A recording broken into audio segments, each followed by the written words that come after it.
इनसे मिलिए।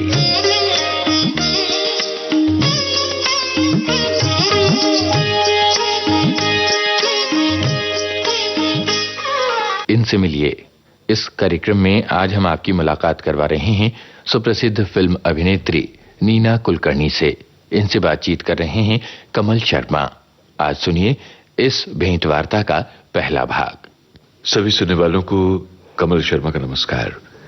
दोस्तों, इनसे मिलिए प्रोग्राम के तहत हम फिल्मी दुनिया के, टेलीविजन की दुनिया के तमाम कलाकारों से, जिन्होंने बहुत नाम कमाया, जिनसे आप परिचित हैं, जिन्हें रोज बरोज कभी आप देखते हैं फिल्मों में, कभी टेलीविजन में, उनसे इस प्रोग्राम में हम आपकी मुलाकात करवाते हैं।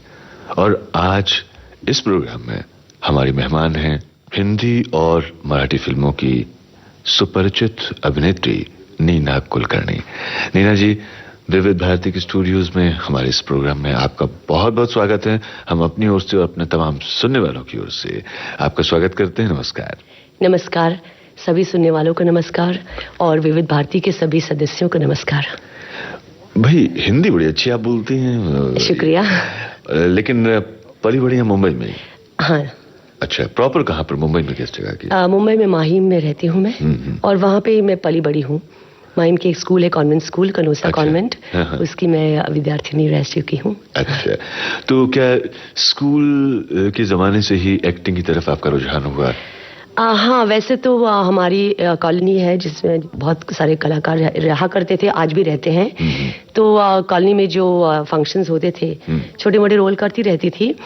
फिर किस्मत ने हाथ दिया। वैसे मेरे फैमिली में कोई एक्टर नहीं है या कला से संबंधित कोई नहीं है। मेरे माता पिता डॉक्टर हैं। लेकिन फिर भी मैं खींचती चली गई और मराठी रंगमंच जो है वो बहुत समृद्ध है, इसमें कोई शक नहीं। हाँ, तो मैंने मराठी नाटकों में काम करना शुरू किया और भगवान की दया से मुझे बहुत अच्छे अच्छे रोल मिले, बहुत अच्छे अच्छे गुरु मिले। और मैंने कई हिंदी प्लेस भी किए। अच्छा। मेरे गुरु जो है पंडित सत्यदेव दुबे के साथ। वाह, क्या बात। पंडित सत्यदेव दुबे में और मिसेस विजया मेहता, दोनों को मैं गुरु मानती हूँ। दोनों सही मायने में, अगर हम जब भी रंगमंच का जिक्र आएगा, उसका इतिहास लिखा जाएगा, तो ये दो नाम तो जरूर उसमें कोट किए जाएंगे, इसमें कोई शक नहीं। और वैसे भी हम मानते हैं कि पूरे भारत में जब थिएटर की बात चलती है तो एक तरफ महाराष्ट्र की बात आती है और दूसरी तरफ बंगाल की बात आती है। और यहाँ पर खासतौर से व्यावसायिक जो थिएटर है या कमर्शियल, जिसे हम थिएटर की भी बात करते हैं, उसका भी भविष्य बड़ा उज्ज्वल रहा है, बड़ी लंबी परंपरा रही है। और एक तरफ बहुत उस तरह के प्लेस जो हैं जो प्योर एंटरटेनमेंट की तौर पर किए जाते रहे। इसके अलावा कुछ ऐसे हमने खुद भी सुने नाटक जिन्होंने बड़े गंभीर विषयों को छुआ है। नीना जी, मराठी थिएटर की बात चल रही थी जी, तो मैं आपको बता रही थी कि मराठी थिएटर बहुत समृद्ध है और एक्सपेरिमेंट्स काफी होते रहते हैं कमर्शियल थिएटर पर भी। जी हाँ, जी, जो शायद और किसी थिएटर में ना हो। लेकिन थिएटर है ही एक्सपेरिमेंटल। थिएटर तो एक्टर्स का के लिए बिल्कुल वो एक जैसे कि ट्रेनिंग ग्राउंड है। हाँ। और उसका सेंसेशन, उसका जो रोमांच है, वो मैं समझता हूँ वो तो मैं अभी बातें करते हुए भी याद करती हूँ तो बहुत अच्छा लगता है। उससे जुड़ा कोई यादगार संस्मरण आपको याद आता है कि मतलब आपने कोई कैरेक्टर प्ले किया और क्योंकि एक तो स्पॉन्टेनियस उसमें लोगों का रिएक्शन आपको फौरन मिल जाता है। एक तो मैं हाल ही में, मैंने 2 साल पहले मैंने एक अंग्रेजी प्ले किया था, महात्मा वर्सेस गांधी। अच्छा, ये तीसरी बात आपने एक और बताई कि आपने हिंदी और मराठी अंग्रेजी में था, वो ट्रांसलेशन था, बहुत बढ़िया। हम पूरे राउंड द वर्ल्ड गए थे इसको लेकर। उसमें नसीरुद्दीन शाह साहब ने गांधी किए थे और मैं कस्तूरबा थी। और वो 34 साल से लेकर उनके अंत तक। तो पहली बार मैंने एक ऐसा किरदार निभाया जो रियल लाइफ कैरेक्टर हो। बिल्कुल सही बात। तो मैं बहुत डरती थी क्योंकि क्या है, अगर इमेजिनेशन से जाए तो कुछ भी कर सकते हैं। फिर तो the sky is the limit. बिल्कुल सही बात। और आज तक अभी 26-27 सालों से मैं काम कर रही हूँ थिएटर में, तो हमेशा मैंने ऐसे किरदार निभाए जो इमेजिनेशन पार्ट डायरेक्टर की जो कल्पना है वो, लेकिन काल्पनिक। ये तो पहली बार मैं निभा रही थी एक रियल लाइफ कैरेक्टर, तो मैं बहुत डरती थी। तो रिहर्सल हमारी काफी इंटेंसिव होती थी, 3 महीनों तक रिहर्सल चली। और पता नहीं, मैं जा ही नहीं पा रही थी कस्तूरबा के, मैं बहुत डरती थी, बार से उसको छूती थी। तब जाके कहीं हमारे पहले या दूसरे शो हुए और कस्तूरबा जी की पोती या शायद ग्रेट ग्रैंड डॉटर, वो आई बैक स्टेज और उन्होंने मुझसे कहा कि आज आपको देख के मुझे अपनी माँ की याद आ गई। तब मुझे लगा कि नहीं, शायद कुछ मैंने पा लिया है छोटा सा। बहुत और मैं समझता हूँ कि बहुत बड़ा इनाम। और एक बहुत छोटी सी बात थी वो, उन्होंने मुझे बताया कि जिस तरीके से बाप अपने हाथ रखती थी, एक हाथ पे हाथ रख के वो बात करती थी, वैसी बात आप कैसे कर लेती है। मैंने बोला वो तो मुझे पता नहीं, वो शायद आज आ गया। उनका आशीर्वाद था। आपके लिए इससे बड़ा इनाम क्या होगा? ये तो बहुत बड़ा इनाम था आपके लिए। हाँ, बहुत ही बड़ा।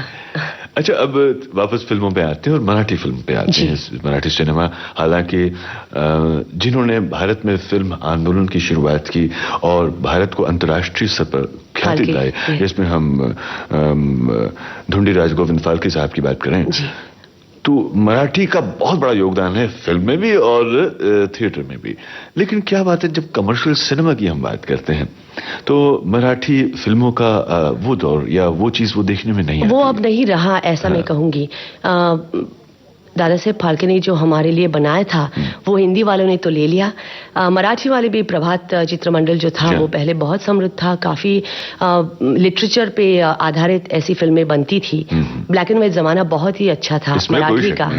बीच में कहाँ जाकर पता नहीं, शायद मेरे ख्याल से ऐसा हुआ होगा कि मराठी ग्रामीण में बिल्कुल वो गांव में अटक गया और फिर गांव वालों को खुश करने के लिए जो एक कमर्शियलाइजेशन हो गया, तो जिसे शहरी लोग पसंद नहीं करते थे, तो बीच में वो कहीं पे फिर फंड्स की भी कमी होती गई कमर्शियल। और मराठी थिएटर इतना अच्छा था, लोग आके देखते थे, लेकिन मराठी फिल्मों पे देखने नहीं जाते थे। लेकिन मुझे खुशी है कि आज ऐसा नहीं है। शायद बहुत नए नए प्रोड्यूसर्स, डायरेक्टर्स आ रहे हैं मराठी तो 2 फिल्में बहुत सुपरहिट रही मराठी। हाँ, बहुत ही, और बहुत अच्छे अच्छे सब्जेक्ट्स।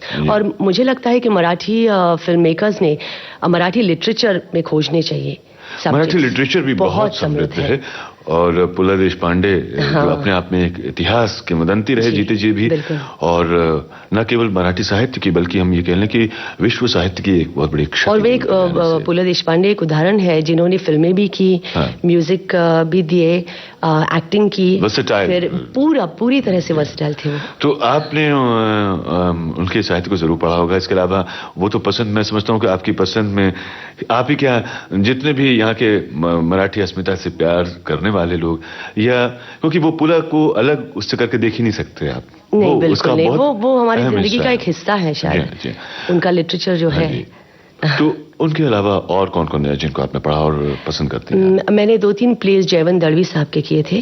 जयवंत दळवी बहुत ही सेंसिटिव राइटर हैं और उनकी जो नॉवेल्स थी उन पर आधारित उन्होंने ही प्लेस बनाए थे और मैंने उनमें से 2-3 प्लेस किए थे। एक है महासागर, एक है सावित्री, और एक पुरुष जो था उनका जो प्ले काफी चल रहा था, उस पर एक फिल्म बनी थी जो मेरी पहली हिंदी फिल्म थी, उस पे मैंने एक किरदार निभाया था।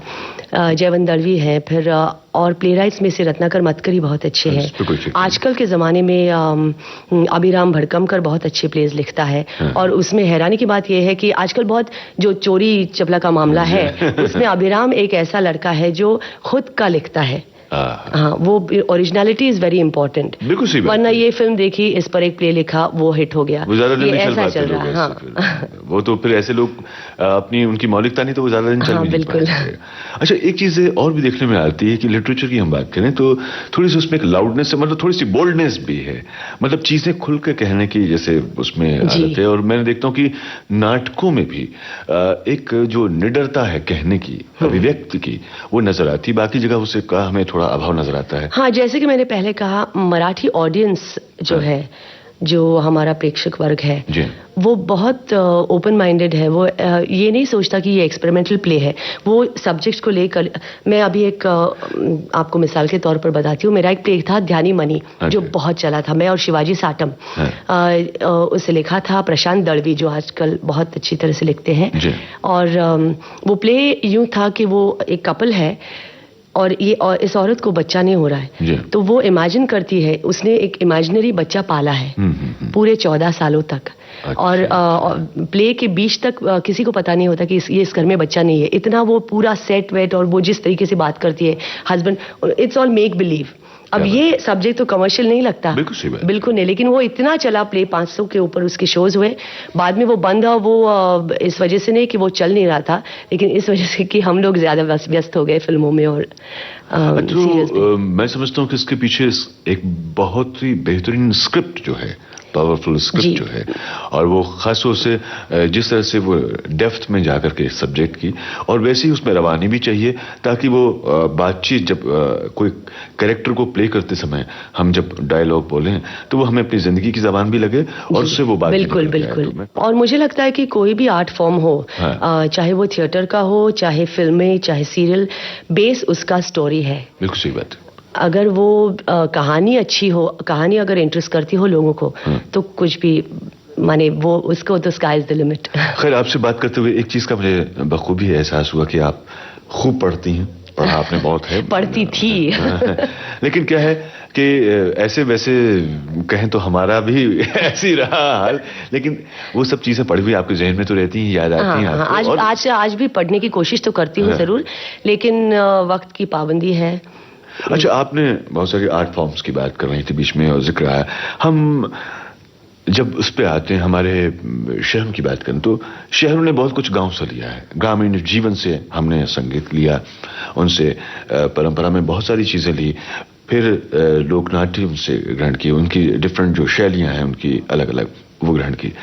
लेकिन आज एक जिस तरह का वातावरण है, एक तरफ फिल्में, फिर इधर टेलीविजन के बहुत सारे चैनल्स आ गए हैं, आपको लगता है कि इससे जो प्योर फिक फॉर्म होती है, एक जैसे मेरी एक ओरिजिनलिटी, आपकी अपनी एक ओरिजिनलिटी है, ऐसी उस कला की भी अपनी एक मौलिकता है, ओरिजिनलिटी, क्या उस पे असर नहीं पड़ सकता है? उससे उसके रूप के बिगड़ने का खतरा नहीं है? मैं आपको एक याद बताती हूँ जो पुला देशपांडे जी ने कही थी जब टेलीविजन आया था, मेरे ख्याल से 75-80 में। हाँ, तो थिएटर वालों को बहुत परेशानी हुई थी, क्योंकि थिएटर में लोग आते नहीं थे प्लेस देखने के लिए, इतने फंड्स नहीं जमा होते थे। तो एक दिन भाई उनका लेक्चर था, उन्होंने चीफ गेस्ट थे कहीं पे पूना में, तो मैं गई थी वहाँ पे, और वो हमारा हौसला बढ़ा रहे थे कि देखो, जमाने में तो हर नई चीज आने वाली है, अगर कोई साइंस ने इतनी तरक्की की है तो नई नई चीजें तो आती ही रहेंगी, वो नई चीजें लोग देखते और सुनते और पढ़ते और उसका मजा लेते ही रहेंगे। लेकिन फिर लोगों को आप अंडर एस्टिमेट मत कीजिए। नई नई चीजों को देखने के बाद हम सब बाद में जाके चुन चुन के सिर्फ मोती ही निकालते हैं। क्या बात? और अगर थिएटर मोती है तो वो मोती हमेशा टिका रहेगा। ये पुलक देशपांडे की जो बात है वो मैं हमेशा याद रखती हूँ। मोती की चमक भी। हाँ, और मुझे ऐसा लगता है कि कितना भी हो, शोर शराबा भी हो, और ये बहुत कमर्शियलाइजेशन जो आ रहा है, और लोग उसका चाव भी ले रहे हैं बहुत मजे से, लेकिन कहीं जाके वो फिर वापस अपने घर आ जाते हैं। क्या बात है, बहुत अच्छी बात कही आपने। इनसे मिलिए कार्यक्रम में आज आपने सुनी सुप्रसिद्ध फिल्म अभिनेत्री नीना कुलकर्णी से कमल शर्मा की बातचीत। इस बातचीत का दूसरा भाग आप सुनेंगे अगले सप्ताह इसी कार्यक्रम में।